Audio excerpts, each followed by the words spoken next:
We do have breaking news, and that is that Mitch McConnell is announcing right now as we speak, if you're watching live, his plans to not seek re-election and effectively retire. And this is happening, Will, also on the heels of Kash Patel being pushed forward out of, what's the word?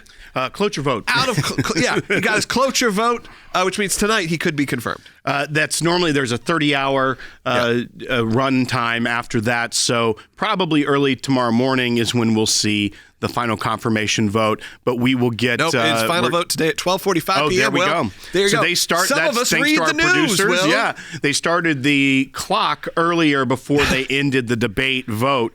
So they will be able to more quickly confirm him. We expect a no vote from Senator McConnell on that one, as he's done with the previous two that we've been following.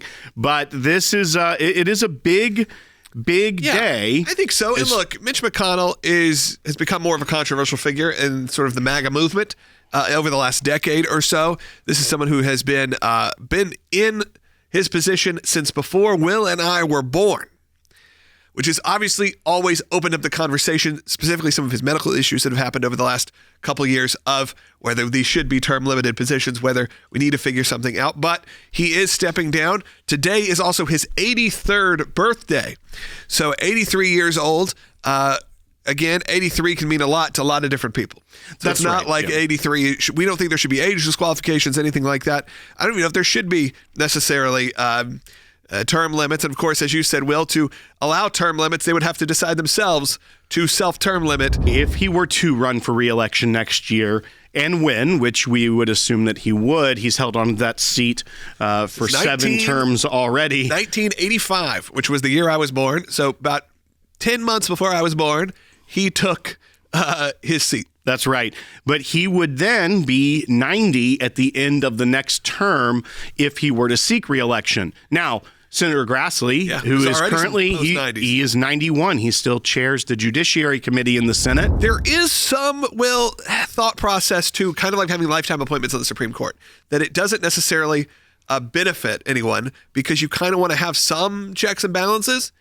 But then again, when you have a situation where people are, into their 80s and 90s, it'll be very interesting to see who will take his position because you have a Democratic governor in Kentucky. It doesn't always go red. So we should see what happens. I believe term limits are so important because of the human nature, human behavior. The time such as this more complicated. The flaws, the failures, and the faults that can so turn upon a person, turn against themselves in a sense, and then overflows upon us who are who have to deal with the person that he's not even voting along with his side, if you will. Which is the right side in this case. And MJ, I think that's the difference is now it's career politicians. It's people that are taking these jobs to set themselves up. Now, we also have the fact that people don't get that involved in the political process in their local areas. So to unseat an incumbent is increasingly more difficult due to ad spend, due to the dollar spend. I mean, how many times, Will, has even some of our friends come to say, I'm going to run and I'm going to take down the incumbent person. And it's like a landslide because there's no way. Sadly, we're at that point too, which is people aren't that engaged. The people that are there to prop up their Senate establishment. Senator McConnell has, for a long time, because he has been the leader of the Republican Party in the Senate, has a lot of control over which races get that money, which of his colleagues in the Senate that he's going to open the floodgates to kind of ward off some of those challengers. But you have to look at Kentucky and what comes next. One, I think it is a smart move by Senator McConnell to not just abruptly retire, to say I'm not seeking re-election. Why? Well, there is a Democrat governor of the state of Kentucky. Like you drive to the border of Kentucky, at least there was fairly recently, there are billboards that are like not during political seasons that are against Mitch McConnell. Right. They have a lot of feelings on him, whether they feel like he is corrupt or they feel like they don't like him. And this is not coming from, this was sort of a lot of those started pre the Republicans turning on him. In Kentucky, though, they would have to have a special election. They don't have the governor appointment, so it wouldn't necessarily be Governor Beshear directly appointing it. That's because they passed in 2024 a law that changed the process for filling vacancies in response to concerns that maybe his health wouldn't allow him to continue to fill the term. But there will be now a primary process going forward. It's enough time that people can get in. And you have to remember who the other senator is in Kentucky, and that's Rand Paul, one of the more conservative, libertarian kind of style conservative members of the Senate. During my time in the Senate, I've only really answered to two constituencies: the Republican Conference and the people of Kentucky. Over the years, the first group trusted me to coordinate campaigns, to count votes, to steer committees, to take the majority, and on 9 occasions, to lead our conference. Serving as a Republican leader was a rare and, yes, rather specific childhood dream. One of the things that I don't think anybody keeps in mind is that the staff and the people behind them that stay there and continue the work, both keeping things in line and keeping things going that shouldn't be going. You do bring in your own team, and yes, Senator McConnell has had people that have been with him for a long time, but the government is kind of run by staffers, at least the elected portion. A lot of times that's the people who are actually writing the legislation or pushing forward with the bills. But when you have to take this and look at it with change happening in the Congress, with someone who has been the leader of the Republican Senate for a long time until this term, actually, when he decided to pass the reins on leadership. But we're also seeing change happen with things like DOGE, with the Department of Government Efficiency.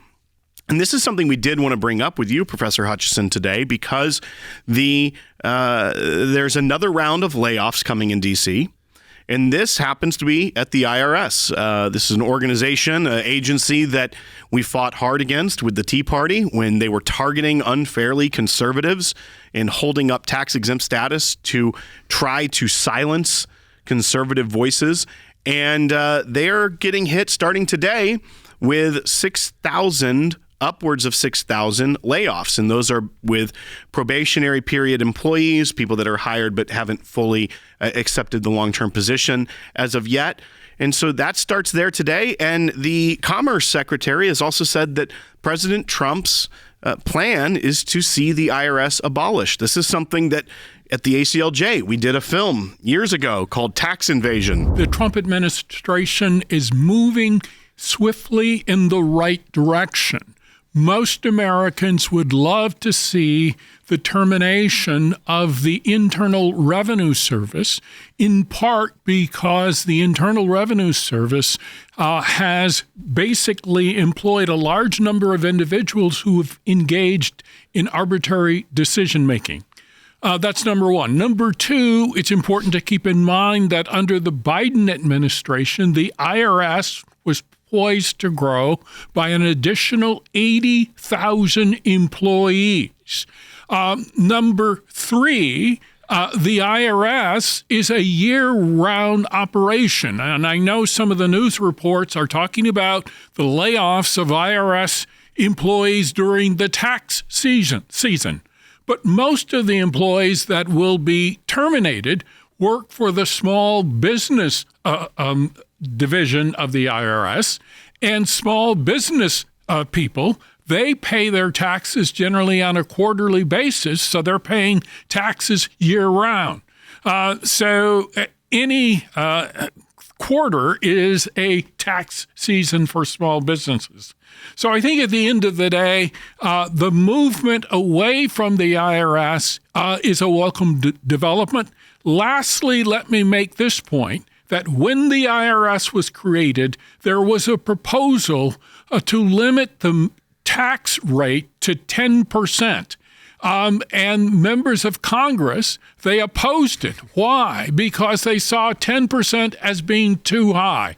And I think the American people would agree with that sentiment. The Congress of old is not the Congress of today, because as we've seen, what's been uncovered is how much Congress and the bureaucracy love to spend that money that comes in from the IRS. So I think you're seeing a lot of changes in Washington, whether it be the announcement of retirement from someone who's been in the Senate for 42 years, all the way to the changes that we're seeing at a rapid pace within the bureaucracy in these agencies, Logan.